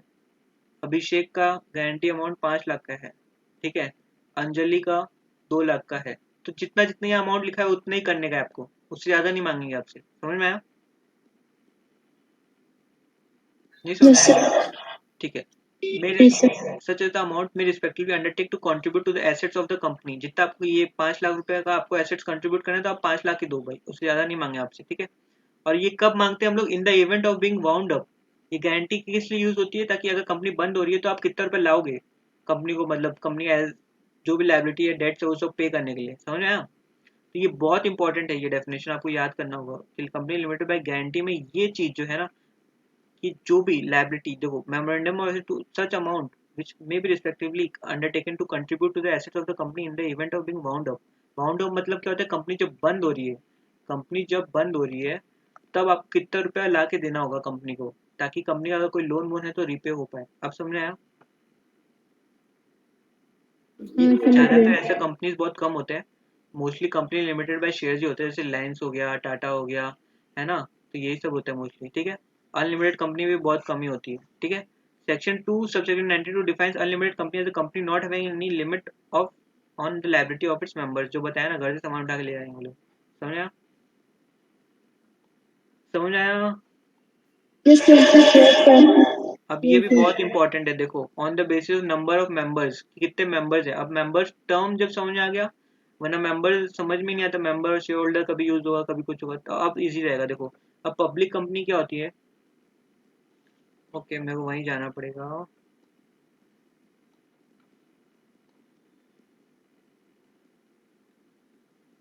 देखो पहले हम लोग ने टाइप्स ऑफ कंपनीज पढ़ा, अभी हम लोग क्या पढ़ रहे हैं, टाइप्स ऑफ कंपनीज, है ना। Yes. टाइप्स ऑफ कंपनी में हम लोग ने क्या क्या अभी तक डील किया, types of company on the basis of Liability. Liability of members, ठीक है। अब हम लोग क्या देखने जा रहे हैं यहाँ पे, on the basis of Number of members. या, ठीक है। On the basis of liability of members में कितने टाइप की कंपनीज थी बताओ। 2. Private or public. रॉन्ग। अभी मैं पूछा base on the basis of liability of members, एक क्या था, एक तो था अनलिमिटेड लायबिलिटी वाला, है ना। एक limited by guarantee, Company limited by shares. हाँ, कंपनी लिमिटेड बाय शेयर्स, ठीक है। और And company limited by guarantee. Company limited by guarantee हो गया, ठीक है। Unlimited ये company. 3 टाइप के हम लोग कर लिए, ठीक है। अब इनका सेक्शन भी आप लोग याद करना हो तो यहाँ पे ऐसे आप लोग लिख सकते हो साइड में, इसका सेक्शन क्या है, इसका सेक्शन, ये हम लोग चार्ट बना रहे हैं ताकि समराइज रहे सब कुछ, ओके। अब हम लोग देखते हैं यहाँ पे on the basis of members, ये क्या क्या हो सकती है। देखो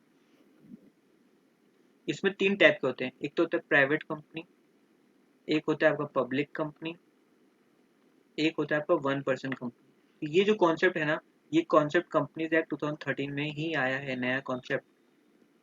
1956 वाले एक्ट में ये कॉन्सेप्ट नहीं था, तो ये बहुत इंपॉर्टेंट और हॉट टॉपिक रहता है, हर टाइम इसमें आता है, इससे क्वेश्चन आता है, ठीक है। तो यहाँ पे हम लोग क्या बोल रहे हैं कि टाइप्स ऑफ कंपनी को क्लासिफाई कर रहे हैं on the basis of number of members. तो कंपनीज एक्ट में क्या है ना, कुछ मेंबर्स का मतलब बता दिया कि इतने मेंबर्स इस कंपनी में होने ही चाहिए।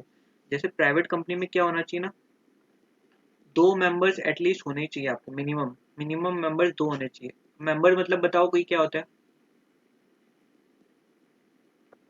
जिसका नाम रजिस्टर और MOA मेमोरेंडम ऑफ एसोसिएशन और आर्टिकल्स ऑफ एसोसिएशन में रजिस्टर। हाँ, उसका जिसका, जो देखो सब एओ में नहीं बोलोगे सोनम, आप एओ में नहीं बोलोगे। एओ में तो क्या होता है, रूल्स एंड रेगुलेशंस होते हैं जो कंपनी को चलाते हैं। एमओए में बेसिकली उसका नाम हो तब, है ना, वो भी उसके लिए कब होता है, जब वो प्रमोटर हो तब उनका नाम एमओए में होता है, ठीक है। बेसिकली हम लोग मेंबर को डिफाइन कैसे करेंगे, who is having the shares of the company plus his name is registered in the list in the register of members, समझ में आया। तो ये है डेफिनेशन ऑफ मेंबर, जिसके पास शेयर भी है plus is registered in the name of registered in the register of members, समझ में आया। तो यहाँ इनका नाम, इन दोनों का नाम रजिस्टर में होना चाहिए, इन दो का नाम एटलीस्ट। और पब्लिक कंपनी में कितने होने चाहिए बताओ। 7. हाँ, यहाँ देख रहे 7 मेंबर्स, मिनिमम 7 मेंबर्स, तभी आप पब्लिक कंपनी खोल सकते हो, 2 मिनिमम मेंबर्स, ठीक है। और 1 पर्सन कंपनी 1. या Only 1. ओनली 1, तो देखो ये यहाँ पे रो रहा है अकेला अकेला, तो यहाँ पे ओनली 1, और यहाँ पे ये सारे ग्रुप बना के 7 जन है यहाँ पे, ठीक है। तो इस बेसिस पे कि कितने मेंबर्स हैं यहाँ पे कंपनी में, अब इस बेसिस पे हम लोग डिवीजन पढ़ रहे हैं कि कितने मेंबर्स होते हैं, समझ आया। मैक्सिमम कितना? मैक्सिमम आपका एज सच कुछ डिफाइन नहीं है, शायद 200 है आपका, 200 नहीं 200 नहीं, ऐसा कुछ लिमिट नहीं है उसका, ऐसा आई नो। क्योंकि देखो रिलायंस के कितने शेयर होल्डर्स होंगे, काफी होंगे, उसके शेयर तो रोज खरीदे बेचे जाते हैं ना, तो ऐसा कुछ नहीं है, ठीक है। मैक्सिमम का कोई कॉन्सेप्ट नहीं है मेरे हिसाब से, but I will get back to you कल पक्का कंफर्म करके, है ना। अब 1 पर्सन कंपनी में मेंबर्स लिमिट 200 ऐसे बुक में लिखा है ना, हाँ शायद 200 ही है वैसा, हाँ मैक्सिमम 200 होते हैं। देखो हाँ, limit the number of members to 200, maximum 200 हो सकता है प्राइवेट कंपनी का, बट पब्लिक कंपनी में ऐसा कुछ ऐसा लिमिट नहीं रहता है। देखो on the basis of number of members the company is classified on the basis of number of members as public company and private company, ठीक है। पब्लिक कंपनी क्या होता है, company which is not a private company. देखो ये definition है जो act में दिया हुआ है, कितना सिली डेफिनेशन है। बताओ पब्लिक कंपनी क्या है, इसका मीनिंग बताओ कोई, अरे जल्दी जल्दी यार। Can anyone tell the meaning of this? Public company as a is a company. Public company is a company.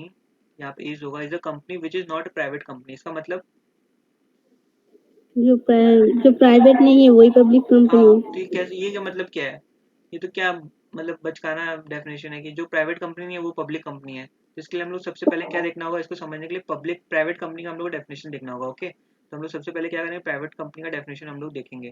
ठीक है, देखो, अब private company is a company having a minimum paid up share capital as may be prescribed. पहले क्या होता था, यहाँ पे minimum paid up share capital रहता था, जैसे कि 1 लाख रुपए पेड अप शेयर कैपिटल आपको होना ही चाहिए। बट ये चेंजेस आया, अमेंडमेंट आया, उसके बाद ये वर्ड हटा दिया। ठीक है, देखो प्राइवेट कंपनी बेसिकली क्या होता है, जिसमें रेस्ट्रिक्शन होता है कि right of transfer to shares, यहाँ पे हो भी सकता है नहीं भी हो सकता। आर्टिकल्स ऑफ एसोसिएशन पता है क्या होता है, जिसमें रूल्स एंड रेगुलेशन लिखा रहता है कि कंपनी ये कर सकती है, कंपनी के मेंबर्स ये कर सकते हैं, ये कर सकते हैं, ये नहीं कर सकते, ये नहीं कर सकते। ठीक है, ये होता है आर्टिकल ऑफ एसोसिएशन में, सारा रूल्स लिखा हुआ रहता है।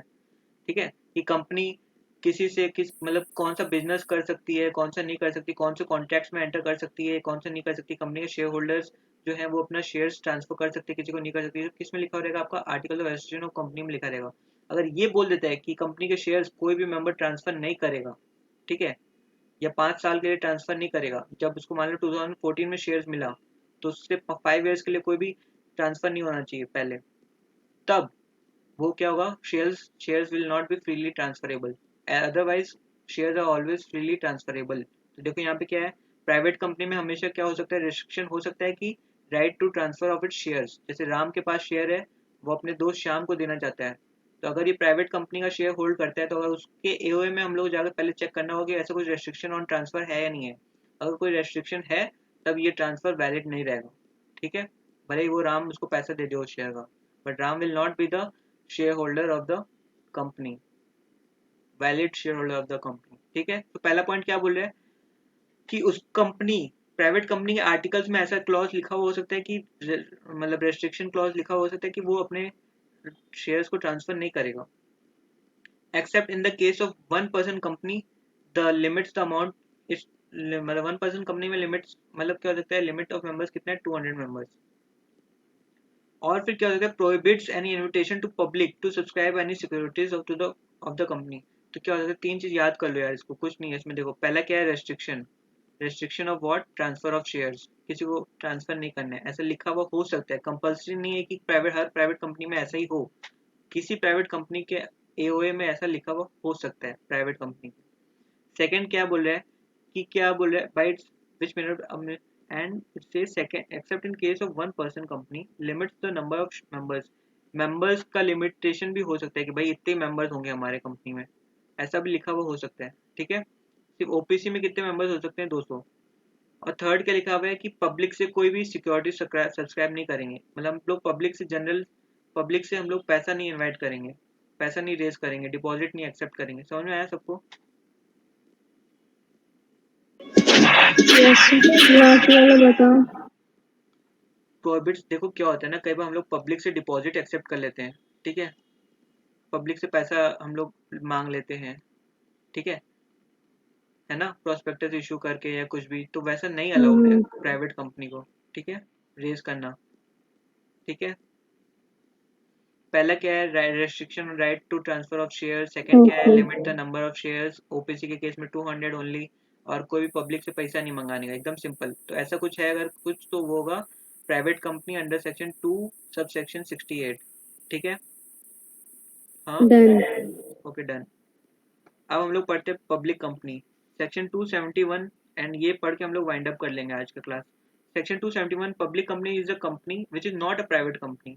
जिसमें प्राइवेट कंपनी क्या होता है, उसमें क्या होता है, restriction on share, restriction on transfer of share होता है, ये लिखते जाना वरना नहीं समझ में आएगा।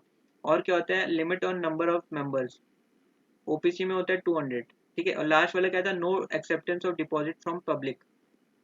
अगर ये सब नहीं है तो फिर ये क्या बन जाएगा, पब्लिक कंपनी, है ना।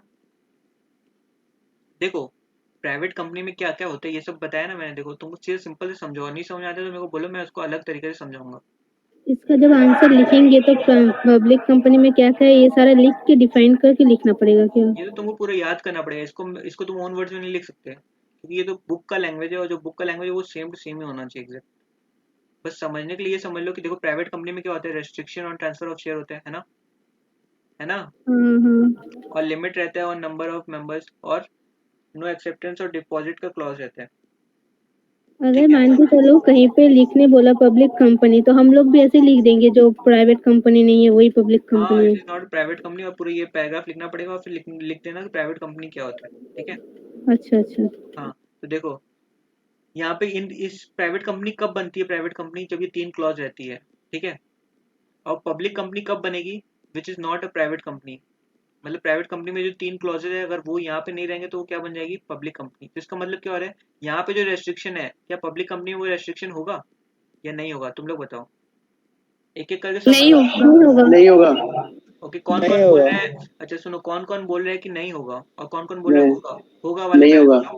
नहीं होगा हम ना, लोग बोल रहे नहीं होगा। सब सब नहीं होगा ही बोल रहे हैं, क्योंकि यहाँ लिखा है which is not a private company. तो प्राइवेट कंपनी में जो भी आप कंडीशन लगाए हो वो यहाँ पे नहीं होगा। तो इसका मतलब क्या है कि यहाँ पे फ्रीली शेयर्स ट्रांसफर होंगे आपके। You agree with me? Yes. No limit of members, agree with me? Yes. Yes. And can accept deposit from public. Yes. Okay, we are done with this. हो गया ये क्लियर। ठीक है। A company which is, अब देखो ये clear हो गया, ये पूरा हौच पौच हो गया, मेरे को सब मिटाना पड़ेगा। यहाँ पे क्लियर समझ आ रहा है क्या?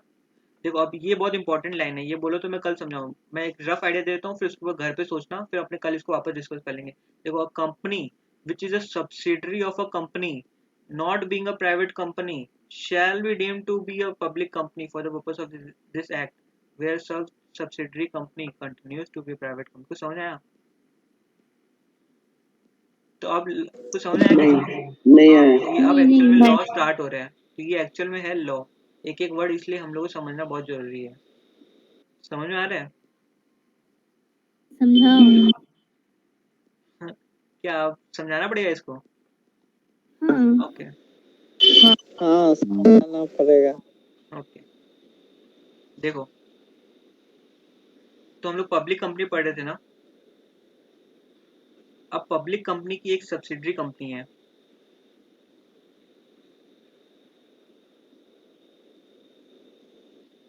ये as per its articles of association is a private company. ठीक है। ये पब्लिक कंपनी एबीसी लिमिटेड या एशियन पेंट्स लिमिटेड है। अब सब्सिडरी कंपनीज पता है क्या होता है? नहीं पता, ये सब बहुत समझाना पड़ेगा। देखो, वो वर्ड आ गया, इसका पूरा एक अलग ही पूरा उसका इसका सब्स्टिट्यूट कॉन्सेप्ट है। कंपनी। सब्सिडरी कंपनी बोलते हैं उसको, सब्सिडरी कंपनी, सब्सिट्यूट कंपनी नहीं। तो नहीं सब पता। हाँ, तो सब्सिडरी कंपनी क्या होता है मैं बताऊंगा। एक होल्डिंग कंपनी होता है, एक सब्सिडरी कंपनी होता है। होल्डिंग कंपनी क्या होता है, जो कंपनी किसी और कंपनी में कुछ पैसा या 26% शेयर होल्ड करके रखता है उसको बोलते हैं हम लोग होल्डिंग कंपनी, और ये हो जाती है उसकी सब्सिडरी कंपनी जिसमें वो पैसा इन्वेस्ट करके रखता है, पैसा इन्वेस्टेड। ठीक है। ये है सब्सिडरी कंपनी। ठीक है। तो मतलब क्या है, एशियन पेंट्स ने अपनी ही एक कंपनी खोली, उस सब्सिडरी कंपनी में 500 रुपए इन्वेस्ट किए, 500 करोड़ रुपए इन्वेस्ट किया। ठीक है। तो ये हो गई सब्सिडरी कंपनी। तो ये अगर तो बोलना क्या चाह रहे हैं ना, वहाँ पे इतना तक समझ में आया, किसी को नहीं समझ में आया तो बोलो। सब्सिडरी कंपनी क्या हुआ, जिसमें कोई होल्डिंग कंपनी। देखो, होल्डिंग मतलब क्या होता है, होल्डिंग मतलब कुछ होल्ड करना, कुछ पकड़ के रखना। तो यहाँ पे क्या पकड़ के रख रहा है, कंट्रोल। यहाँ पे पब्लिक कंपनी, यहाँ पे जो एशियन पेंट्स है वो इस पे कंट्रोल होल्ड करके रखा है। मतलब क्या, इसका शेयर्स खरीद के रखा है, 26% शेयर्स। अगर 26% शेयर मतलब अगर कंपनी में 100 शेयर है तो 26% शेयर्स किसके पास है, एशियन पेंट्स के पास है, सिर्फ अलोन। ठीक है। समझ में आता है किसी को? हाँ. ओके। तो ये क्या बन गई अब, सब्सिडरी कंपनी। क्यों? क्योंकि इसमें उसके ऊपर कोई और है जो कि उस पर पैसा इन्वेस्ट किया हुआ है। ठीक है।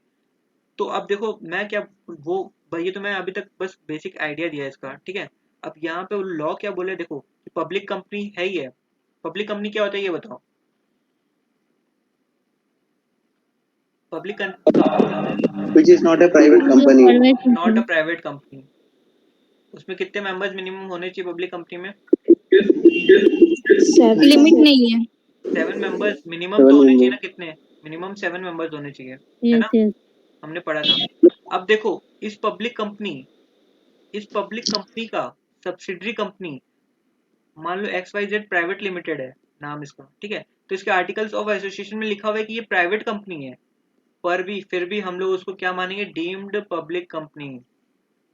बस वही बोला है वहां पे। देखो, ये मैं वापस कल नहीं समझाऊंगा, ये मतलब डाउनलोड कर लेना इसको, मतलब लिख लेना इसको, क्या बोलते हैं जो है ना, ये ये डायग्राम मैं वापस ये नहीं बताऊंगा कि इसमें बहुत एफर्ट्स लग रहे हैं, मतलब इसको समझाना मतलब 15 मिनट 20 मिनट वेस्ट करना वापस। तो इसको समझ लो पहले अच्छे से, देख लो ये क्या हो जाएगा, डीम्ड पब्लिक कंपनी। डीम्ड मतलब क्या होता है, मान लेंगे, मान लेंगे, मान लेंगे कि आप हो ही पब्लिक कंपनी, भले ही आप नहीं हो, आपके आर्टिकल्स में लिखा है आप प्राइवेट कंपनी हो, बट इसको हम लोग डीम्ड पब्लिक मानेंगे। तो बोलना क्या चाह रहे हैं, कोई पब्लिक कंपनी है, ठीक है, उसका वो पब्लिक कंपनी क्या है, होल्डिंग कंपनी है, और ये यहाँ पे क्या है, सब्सिडरी कंपनी। सब्सिडरी कंपनी मतलब किसी और कंपनी में वो पैसा इन्वेस्ट किया हुआ, पैसा इन्वेस्टेड है, ठीक है, यह शेयर होल्डिंग है ऑफ 26% या ज्यादा, ठीक है। तो भले ही ये प्राइवेट कंपनी है as per the articles of association, ठीक है, बट उसको हम लोग क्या मानेंगे, पब्लिक कंपनी ही मानेंगे। So always the subsidiary company of a public company is, even though it is a private company, then also it will be deemed to be a public company। समझ में आया? ये उतार के रखो आप लोग अपना, मतलब जो कॉपी कर लो ये पूरा सब कुछ, फिर आप घर में बैठ के पढ़ना, अगर नहीं आया तो डाउट्स पूछ लेना मेरे को, बट इसको क्लास में वापस डिस्कस नहीं करेंगे। ये कॉपी कर लिया सबने? Yes. जी। ओके, सबने कर लिया ना? हाँ। ठीक, तो हम लोग बुक से पढ़ते हैं कि क्या बोल रहा है वो, देखो, a company which is a subsidiary of a company. तो देखो, a company which is a subsidiary of a company, a company यहाँ पे क्या हो गया, अ कंपनी मतलब यहाँ पे क्या हुआ, Holding company. Very right, holding company. पर हम लोग अब एग्जांपल लेंगे, यहाँ पे मेरे एग्जांपल में क्या होगा, क्या था वो, Asian Paints. वेरी राइट, कौन बोल रहा है, रेणुका. Renuka, very right. और यहाँ पे अब देखो, company which is a subsidiary of a company not being a private company. ये देखो, ये सेंटेंस पूरा है ना यहाँ तक, यहाँ से ये जो है ना कंपनी से जो स्टार्ट हो रहा है, यहाँ से लेके यहाँ तक एक ब्रैकेट बना दो, ठीक है। देखो, company not being a private company, क्या अब समझ में आ रहा है, देखो ये एक सेंटेंस है पूरा, ऐसे पढ़ा जाता है लॉ। देखो, company not being a private company मतलब बोलना क्या जाता है, इट्स अ पब्लिक कंपनी, बस सीधा नहीं बोल सकता था वो, गधा है, इतना घुमा फिरा के लिखा, इसका मतलब भी तो पब्लिक कंपनी हो रहा है सेंटेंस का। आप बताओ, एग्री करते हो या नहीं करते हो? करते Yes. तो अब Yes. सिंप्लीफाई हुआ ये लाइन। हाँ. तो देखो, यहाँ पब्लिक कंपनी अपने एग्जाम्पल में कौन सा था, एशियन पेंट्स, है ना, है ना। हाँ. Yes. और यहाँ पे ये कंपनी कौन सी है,